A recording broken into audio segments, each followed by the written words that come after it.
Hello. Today I'm in the Nicollet Island area of Minneapolis. It's a lively part of the city, and just a few blocks away is the neighborhood of St. Anthony West, where many European immigrants and their families live today. Currently, I'm outside Kramarczuk's, a local staple steeped in history and known for its adherence to traditional European cuisine. Since its opening in 1954, this family-owned cafe and deli is a beacon of culinary delight, serving up a wide array of Ukrainian, Polish, and other Central and Eastern European dishes. Activity is bustling here at Kramarczuk's.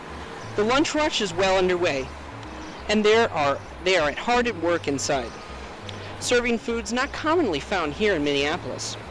This is what sets them apart from many other businesses in the area, not to mention the storied history that bolsters both a family feel and a high-quality dining experience. That's why I'm here today, to investigate that history, to dive in and uncover what lies beneath. Today we will learn the harrowing story of the family that started this establishment, the war that forced it into existence, and the rich history of Ukrainian cuisine from which it derives its dishes. With that, I thank you, and I hope you enjoy.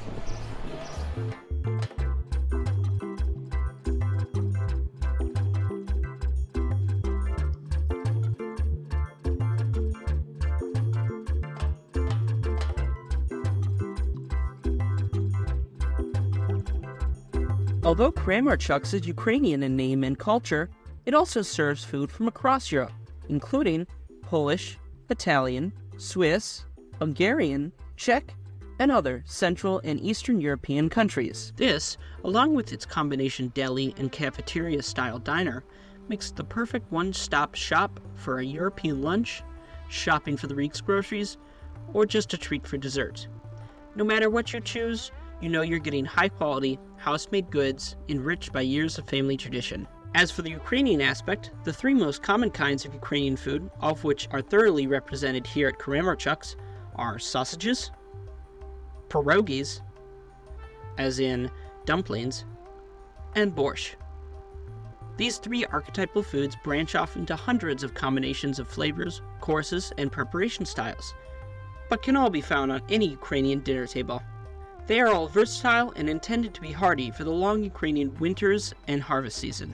This long harvest season is one reason Ukraine is named the breadbasket of Europe. Sausages, which are most popular products served at Kramarczuk's, are made in-house. They are delivered all over the Twin Cities and even served at the Minnesota Twins Stadium. In the bakery, pastries and bread are made, along with some sugary treats. There, you can also find deli meats and cheeses. As for the cafe side, this is where we find pierogies and borscht. We can also find a wide array of buns, soups, sandwiches, beers, horseradish, and greens, all hot and ready to eat.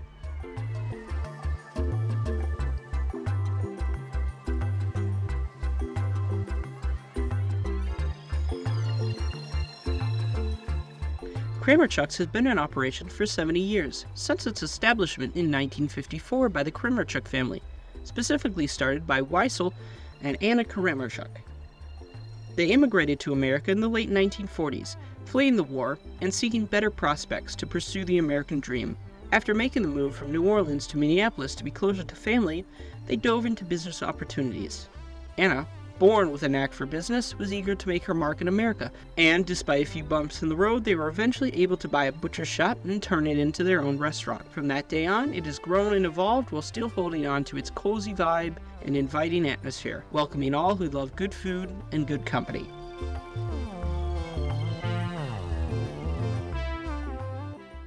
We make 60 varieties, but we started with the Ukrainian buns, and that's like a smoked sausage called kovasa, and we also make ham sausage called kokosa, and those are the two most popular.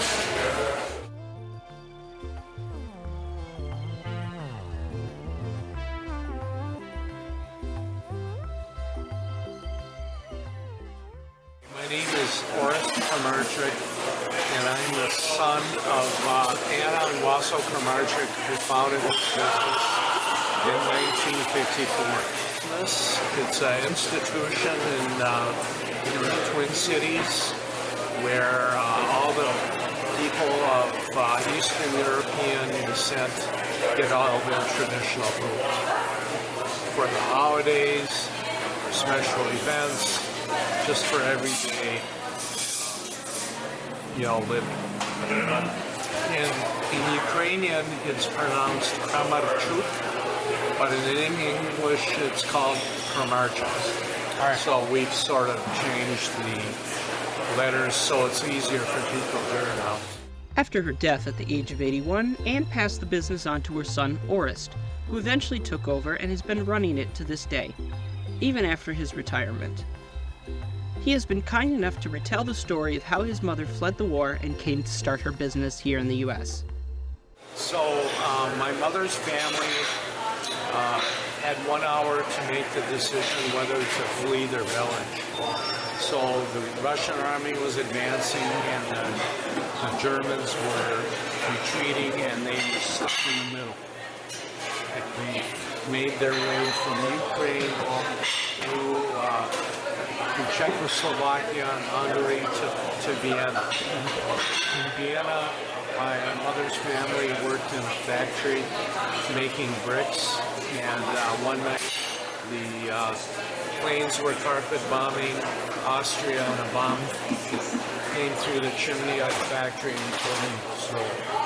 So they lost everything except the clothes on their back. They spent 3 days wandering through the forests in Austria and came upon a farm which was owned by a baroness whose husband was in German army. So we took my mother in as a nanny, and the other other members of the family worked in the farm. And so my mother learned how to make a lot of the Austrian specialties like Napoleon, torts, and all that with the help of the baroness, and as well as a lot of others. So my father came and picked up my mother. We found out that she was there and brought her to Regensburg, Germany. And at the end of the war in 1945, my mother left for Berchtesgaden, Germany, which is where the Hitler's eagle nest was. And that's where she finished high school. And she got a degree in business. Okay, and then in 1948, they were married. And in 1949, they were sponsored by the Catholic Relief Fund to come to America, and they came in through Louisiana, and they worked for a farmer there, and after 6 months they earned enough money to pay him back for his expenses and getting them to the United States. And they had friends in Minneapolis, so they moved up there. And they worked 5 years, they worked 2 jobs each and saved $5,000. And in 1954, they opened their store. And so they opened their store in 1854, right here on Main and 20th, northeast Minneapolis. And the man that my father went into business with came after my father was the Reich, and he lost everything.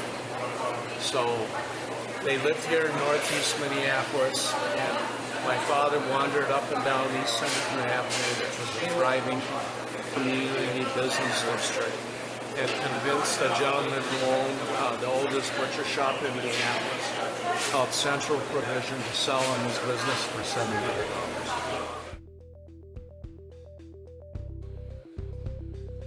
This historical document emphasizes the story. Here, the passenger manifest of a ship entering New Orleans shows the names of Weisel and Anna Kramarczuk, entering the U.S. for the first time to start their new life, after their old one was destroyed by the Axis powers. This is when they would have worked to pay off the cost of the ticket and eventually move north to the Twin Cities. It is also known that in her youth, long before they were forced to flee, Anna helped their mother, who is part of a group of freedom fighters known as the Anti-Nazi Underground, or more commonly, the Ukrainian Underground, in their fight against the encroachment of the USSR and Nazi forces, performing sabotage attacks and weakening infrastructure. One story tells of a time when she ferried grenades to the front line of a firefight, supporting the war effort. Here we see Pitkaist, in what is now the Rivne Oblast of Ukraine. This is the town in which Anne grew up in, and where she would spend the earlier years of the war.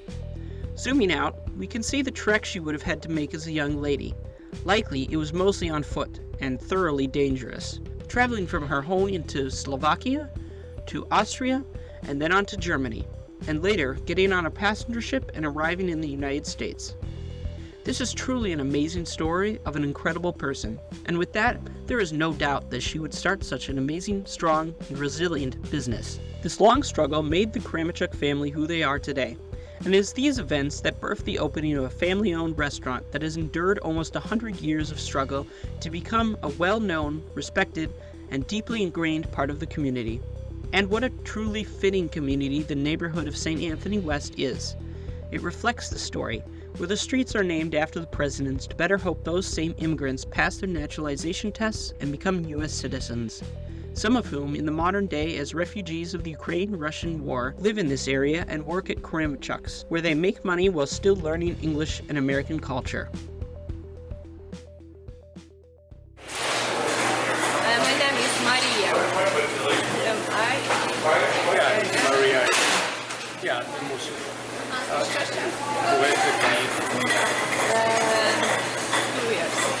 experience, yeah. It's very good. It's very nice. I'm happy. I'm happy. It's my first job for me. Job. Yes, it's a good job. And very, very nice. Training job.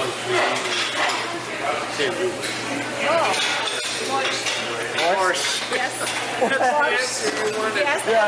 Sour cream and dill. Very nice. Sour cream and dill. Yes. Sour cream and dill with the And pierogi. and Yeah. pierogi. Yes, I like potato cheese. My kiss is like cherry. Yeah. You eat cherry. It's pierogi. Cherry Cherry. Yes. Yes. Yeah. Yeah. It's very nice. I could try that.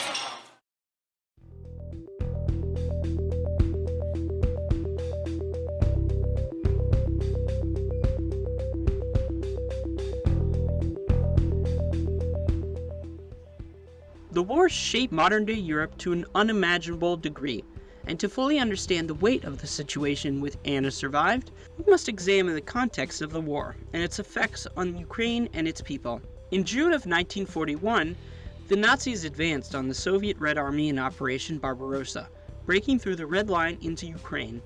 Keeping in mind, Soviet-held Ukraine was far from ideal for the average Ukrainian, as under communist control, hunger, distrust, and general unpleasantness were common. Some Ukrainians welcomed and even fought alongside the Nazis. This led to a division among the people, with some eager to retaliate against the Soviets and restore Ukrainian cultural autonomy. This division eventually fragmented into numerous factions of Ukrainian groups, each with varying degrees of radicalism and allegiance to the Nazi occupation. With this slight support from the populace, the Germans were able to set up regional governments and systems of control fairly easily, instituting freedoms the USSR had taken away, and splitting the country into 3 zones. First, the Reichskommissariat, which was directed from Poland and administered locally by Germans like a colony. Secondly, the General Government Zone, which was governed as a part of Poland. Thirdly, the Military Zone, which was newly and actively taken territory from the Soviets. This peace was only a ruse, however, to lull the population into a passive state. Systematically, the Germans dismantled the more unpredictable Nazi supporting groups and praised trusted individuals at the top of all remaining hierarchies. This then allowed the Germans to enact their ethno-state, rounding up undesirables: Jews, dissidents, homosexuals, etc. They also began capping the social mobility of Ukrainians, limiting education and barring them from holding certain administrative positions. However, anti-Nazi resistance was also prominent from the beginning. This is where Anna and her mother come in, most likely part of a network of anti-Nazi nationalist underground fighters engaging in guerrilla war, destroying critical infrastructure like communications and supply lines. It was here, sometimes in late 1941, squeezed in between the Soviets and the Nazi front lines, that they were forced to flee west to Slovakia and Austria, and then later into Germany. This muddy nature of the war in Ukraine is a song sung throughout Europe. With the intrusion of the Nazi Party and their constant meddling and destruction of normality, continuing with the status quo became impossible, forcing resistance and mass flight to people, which caused the greatest number of displaced people in all of human history, and Anne was one of these people.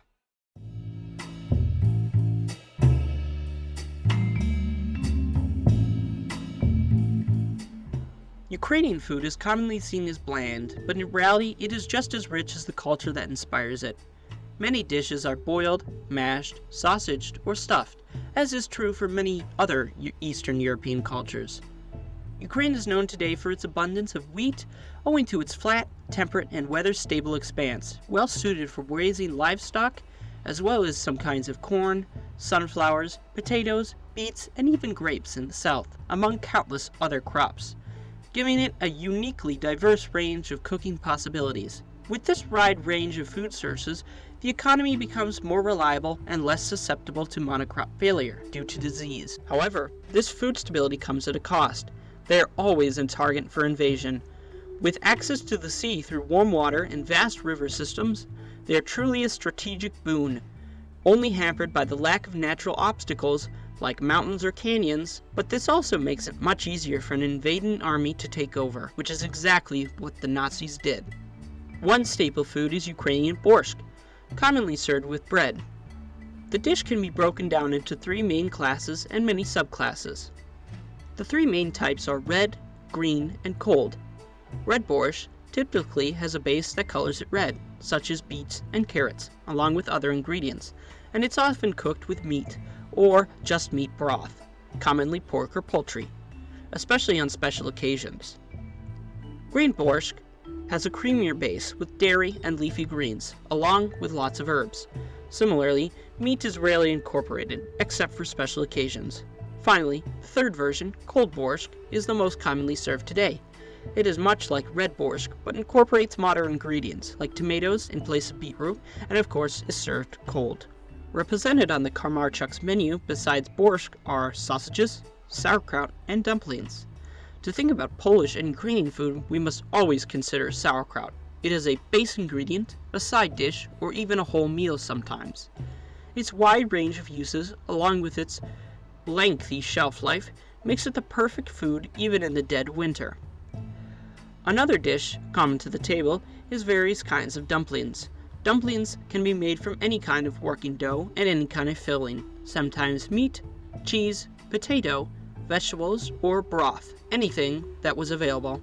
Of course, one of the more commonly known today is the pierogi, a kind of dumpling usually stuffed with potato, and it can be found on the Kramarczuk's menu, and is quite popular. Unlike the long shelf life of the next few items, these were important due to their portability, often being used as a field snack during a hard day's labor. The most common and most nutrient-dense food would be the sausage. Sausages are usually a mixture of smoked or otherwise slow-cooked meat, sometimes cured, often mixed with more than one kind of meat, spice, and sometimes even cheese and vegetables, stuffed into animal intestines, as they are quite shelf-stable and don't forget tasty. However, the biggest common denominator for all of European cooking is the potato, a hardy plant that will grow almost anywhere, in any condition. With a long shelf-stable period and extreme versatility in cooking, it's no surprise this hardy tuber is a cornerstone of Ukrainian cooking, including the ever-so-famous pierogi. As mentioned before, it is also true that because it will easily take on the flavoring of whatever it is added to, it was commonly used as a filler in many dishes, including borscz, to make it meal more hearty. Another tactic used to get through those frigid winters. In exploring the rich tapestry of Kramarczuk's history, we've uncovered not just the story of a family business, but a testament to resilience, perseverance, and the enduring spirit of Ukrainian heritage. From the beginnings as immigrants seeking refuge from the ravages of war to the establishment of a beloved culinary institution, the Kramarczuk's family's journey reflects the broader narrative of European immigrants who brought their traditions, flavors, and stories to the heart of America. Through wars, upheavals, and challenges, Kramarczuk's legacy stands as a beacon of cultural pride and culinary excellence. Their commitment to preserving and sharing the flavors of their homeland has created a cherished gathering place for generations of Minnesotans, offering a taste of Ukrainian, Polish, and European cuisine that transcends borders and celebrates the rich history that shapes this amazing food.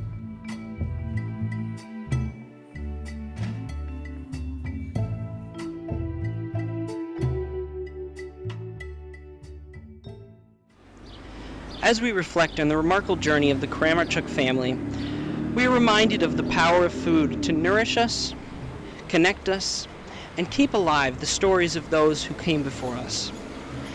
And as we savor these culinary delights, we honor the legacy of Anna and Weisel Kramarczuk, whose dream of sharing their heritage with the world continues to inspire and delight us today. Thank you.